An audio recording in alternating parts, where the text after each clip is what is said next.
Well, hello YouTube. Today we have something pretty special actually. It's a computer I bought from a fellow YouTuber, Road Geek, who I consider the in-house Packard Bell aficionado, as it were. So here's some backstory behind why I went for this machine. I've been looking for a good machine to play vintage games on for a while, both CD-ROM, point-and-click stuff, and DOS games, and the old FPSs and stuff like that. I mean the old FPSs, not like Quake 2 and Quake 3. I mean like Doom and stuff like that, as well as older platformers and stuff like that. The vintage games, the works, you know. And long story short, I talked to Billy about this, and basically he offered it to me for sale. And I took him up on his offer because it was the exact type of machine I was looking for. And I'll explain why as we unbox and get further into the video. Now, I've been looking for a computer like this going on about 2 years now. And Billy actually found the computer he was looking for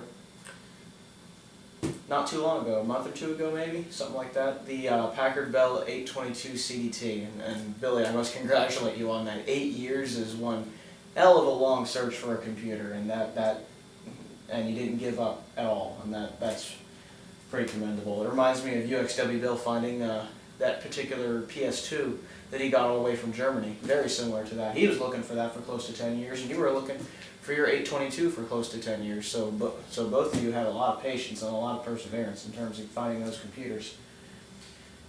This for me was quite a bit of patience and perseverance as well. I was even offered machines that would probably make good machines, but they weren't exactly what I was looking for. So I kind of kept turning it down, and then this showed up. So, without further ado, let's take a look, and I'll explain more about it. Thick tape. There's a lot of tape on this. Wow.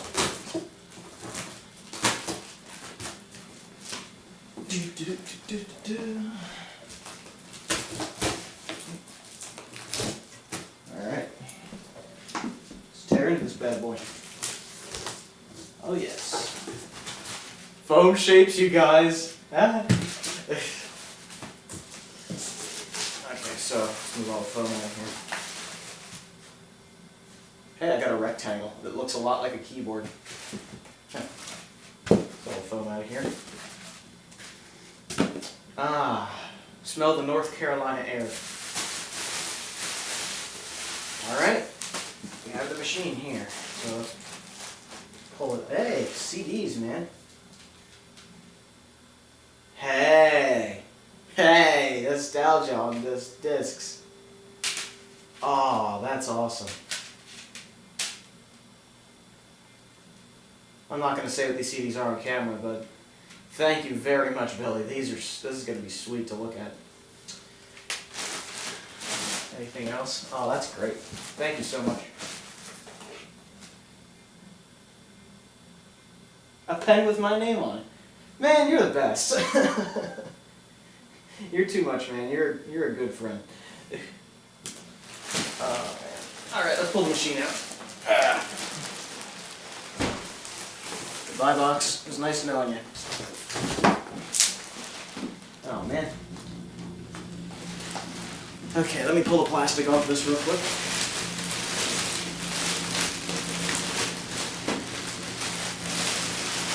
Man, you did a good job packaging this. Ew. Look at the feet. I think they've moved from their original position. Alright. Let's stuff that out of the way. What do we have here? Well, let me get behind the camera and take a look. Here we have a mid-90s Packard Bell machine.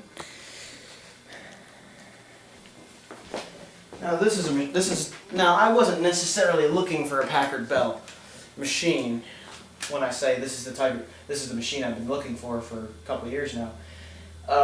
It's more the era of machine. This is a mid-90s Windows 95 machine. And those, to me, are the best DOS machines. I've always been told that the best DOS machines were early Pentiums and later 486s and even Pentium overdrive processors. So this seemed to be a really good fit for that, considering this is a Pentium 100. This machine originally came with a 1 GB hard drive, 100 MHz non-MMX Pentium processor, a 14.4 modem, oh man, I remember those, and 8 megs of memory, which, not ideal for Windows 95. I'd put 16 to 32 megs in there. So, what is this machine? It's a Packard Bell Legend 3540. Now this is the era of Packard Bells that were actually decent. A lot of people don't like Packard Bells for whatever reason, probably just due to bad life experience with them. And the truth to every manufacturer is that there's always a bad era in every manufacturer. And this is Packard Bell's kind of golden era, right before Windows 98 came out. The late 486 and Pentium and Pentium 2 era, from basically the mid 90s was Packard Bell's sort of golden era. It was really the golden era for all computers though, because they were all built really tough, as you can hear, and they were all just they were a pleasure to use, and you could do a lot with them. Okay, so 8 megs of RAM. You can upgrade this to 128 megs of RAM, so you could probably run Windows 2000, Windows ME, Windows 98 on one of these no problem. If I ever try to do that, I probably will use a different hard drive than what's in here though, considering that Billy put some software on here for me that will help me get done what I want to do with this machine.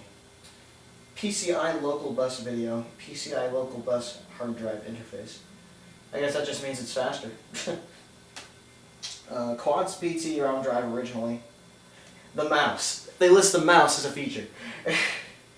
Telephone answering system, music on hold, call monitoring. That's all built into the sound card modem that I didn't get with this actually.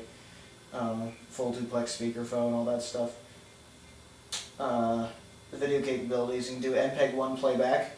1 meg of video memory upgradable to 2 megs. So that means I might be putting a video card in this system, just because I'm not sure how well it can handle some of the 3D stuff I'm going to throw at it. So I might put a Riva TNT2 card in here if the onboard video isn't good enough. But we'll see.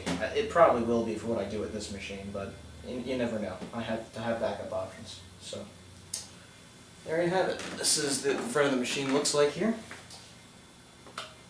It's got a soft one. It's got a floppy drive. It's not the stock CD-ROM drive. It's a different one that should read CDRWs and CDRs just fine. So there you have it. This machine's actually really well built. Okay. Here's the back. Here we have some PCI card slots. The warranty is definitely void. There's your VGA, parallel, serial port, PS2 mouse and keyboard, extra interface ports that aren't populated, power supply. That's it. Not much to this machine. It's missing a screw over here, so I'm probably going to stick some screws in there that I have lying around. So, first order of business is to pop this machine open, because I need to put a sound card in it. And the sound card we're going to be using is a Creative Sound Blaster CT3600, which is a value edition, I think, of an AW32. It says SB32 on the back, but either way it produces really good sound, so that's what we're going to put in here. I would have used the original Packard Bell card, but the problem with it is it doesn't have the best compatibility with DOS games with audio, so this will make a much better fit for what I'm going to do with this machine. If I wasn't going to be gaming on it, I'd just leave the original card in there, because it wouldn't be all that big a deal. We'll open the machine up and take a look at it as well. Now I just need a screwdriver, which I happen to have in my pocket. Sweet. So, let's unscrew this machine and take a look at the goodies inside.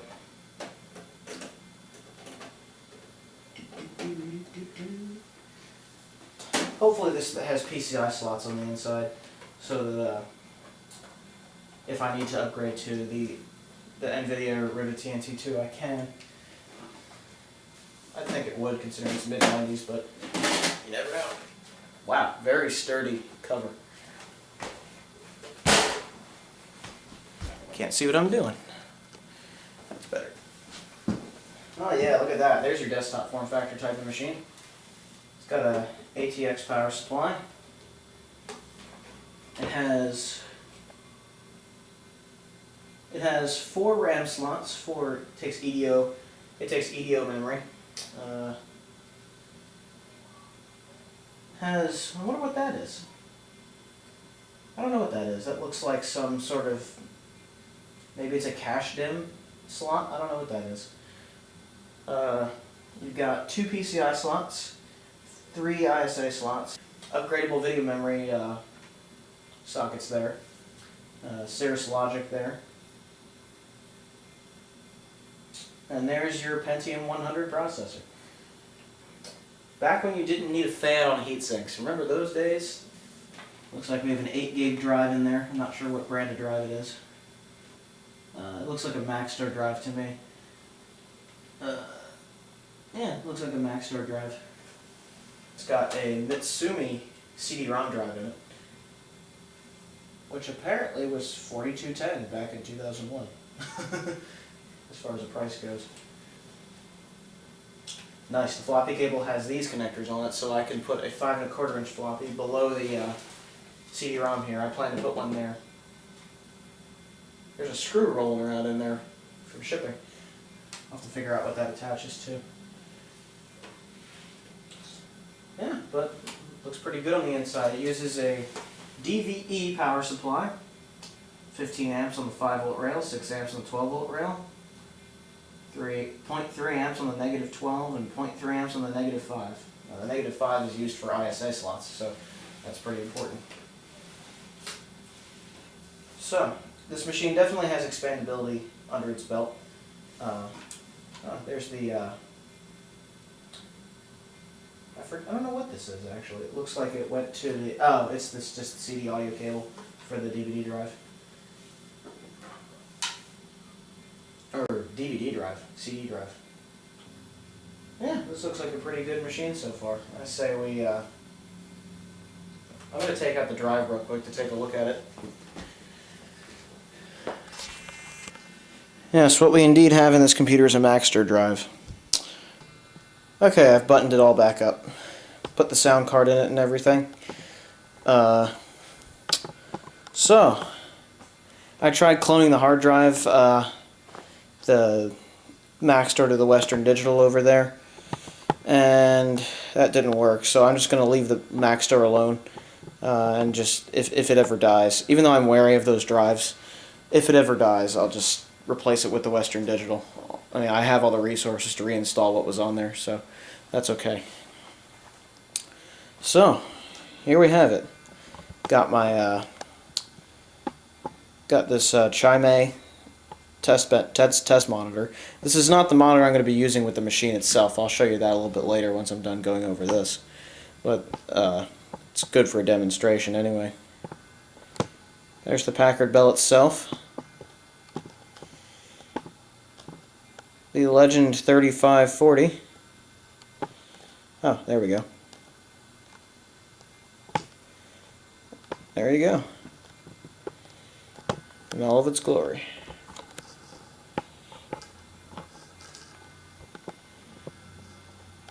We're using a compact keyboard with it. Unfortunately, Windows does not like the built-in trackball, so that makes it kind of a pain. So I've taken the mouse that I'm going to use with it up here, and that is this Gateway Microsoft IntelliMouse on top of a Three Stooges mouse pad. How fitting. So let's give this thing a boot and we'll see what's on here. So here we go. Let's boot the machine up. Do a first full boot. All right.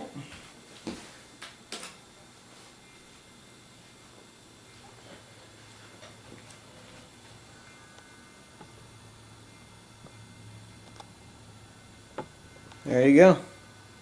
32 megs of RAM. Both drives. Beep. And there's Windows 95. turn the backlight down on the monitor so you can actually see it without it blinding you guys.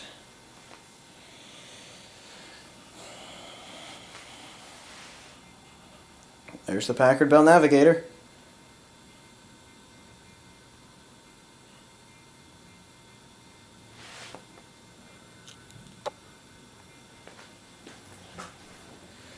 Yep, it's going to complain about my sound card now since I don't have a Windows 95 disk handy. I'm just bypassing all these. I just noticed something in the background. But we'll go over that soon. Some of you might have caught it. Alright, I'm not going to go through Packard Bell Navigator. That'll be a separate video.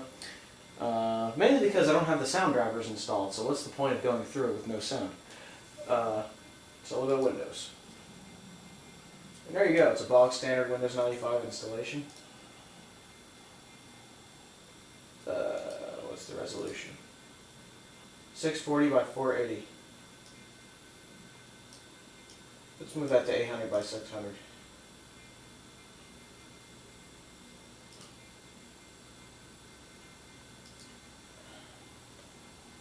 Alright, that's better. 800 by 600. So that's what it's going to be running at when I use it. Let's see what it came with. Games, all the usual Windows games. Get on the internet. Oh man. Multimedia. Active movie control. Huh. I guess that's for the MPEG-1 stuff that they advertised on the front. All the usual Windows stuff in here. Calculator, fast media, hyperterminal, Microsoft Word viewer, movie player, notepad, paint, phone dialer, stick-up slide. I guess it's like Stickies was on Mac OS 9, 8, 9. Oh wow. AOL, CompuServe, Prodigy, modem diagnostics, Packard Bell Internet Mail, Packard Bell News Browser, so you could browse the Packard Bell news groups, I guess. Web browser, voice view talk. That's all for the that's all for what originally came with this, which was the Packard Bell sound card, which I think had a modem built in, if I'm not mistaken. There's some more games that came with chess, Dr. Blackjack, Free Cell, Fuji Golf, Hearts, Jigsaw, Life Genesis, Minesweeper, Rattle Race, Rodent's Revenge, Ski Free, yay Ski Free, and Solitaire. That's the Windows 95 demo. Microsoft applications, I have money, and works, oh boy. Multimedia application, Action 3.0. All these require a CD.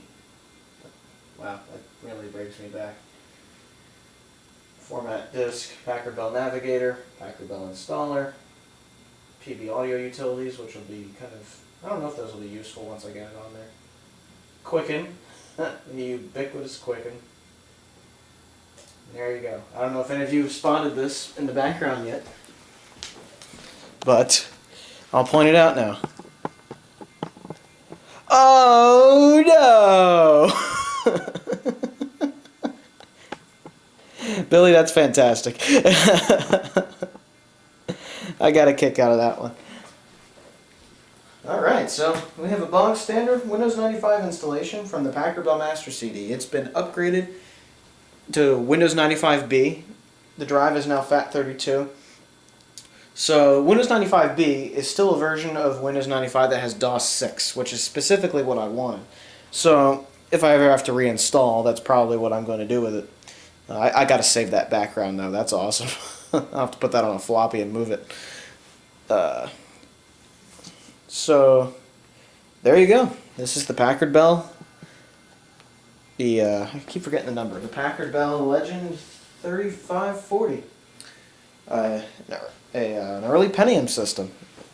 Something I've been looking for quite a while, and I want to thank you very much, Billy, for helping me make this happen. If you want to check out his channel, it's Road Geek here on YouTube. If you like vintage computing, if you like nostalgia, if you're into Packard Bells at all, I mean, you don't even have to be into Packard Bells. You could just be into computers from the 90s, and you know, the old point-and-click games. General 90s nostalgia and vintage computing is what you'll find there. So, this is going to be pretty sweet. There'll be subsequent videos on this particular machine once I get the sound up and running. I don't know if that'll be today or another day, but hey, I got the machine going. So there'll be subsequent videos on it. There'll be videos on Packard Bell Navigator, a couple games, uh, amongst other things. So this is the machine I'll be using for my vintage computing now, since it's of the era that I've been looking for quite a while. So there you have it.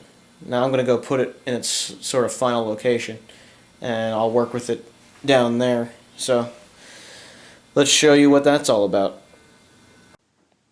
This is the monitor I plan to use with this particular Packard Bell. It is a little 14-inch ViewSonic E50. I got this from my friend Dave. Thank you, Dave. This monitor's come in handy so much. And it will be perfect for this vintage computer build, or not a build, vintage computer that we have here. This monitor's maximum resolution is 1024 by 768, but it looks the best at 800 by 600, which is why I'm going to use it on this particular Packard Bell, because 800 by 600 is a perfect resolution for vintage gaming, especially in DOS and in Windows 95, because that was a pretty common resolution back then, if my memory serves right, and I think it does. So there you have it. Just thought I'd show you the monitor. It even has white cables, so yay. Alright, this is the Packard Bell Legend 3540 in its native habitat now. Got a 1988 Model M keyboard plugged into it. A little bit predates the machine by quite a few years, but it's still a great keyboard. Love that keyboard. For the mouse, I have a Microsoft IntelliMouse that came with a gateway from years ago, from the 90s.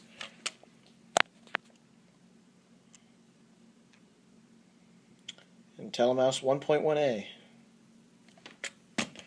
This is a great mouse too.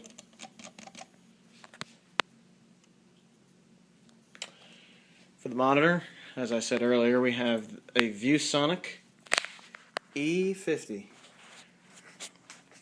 which supports 3 resolutions: 640 by 480, 800 by 600, and 1024 by 768. Now, on this particular computer, it puts out a strange video signal at 800 by 600, so I've gone and decided to use 640 by 480 with this monitor. It still looks great, actually, on 640 by 480, so I'm not complaining too much. I have these Harman Kardon speakers hooked up to the sound card, which I still need to fix up and actually get working. So this means that MIDI and games will sound fantastic on this particular machine. So this is my new vintage machine. I'm going to be playing old games on this once I get the sound card working and all that fun stuff. It's going to be my primary vintage machine. Now, of course, I'll have some others, but this will be the primary one, simply because it's from an era that I've been looking for quite a while. And thanks again, Billy, for making this happen. I've been wanting this to happen for a couple of years now. Now it finally has, so I can get started on vintage computing in a real sense.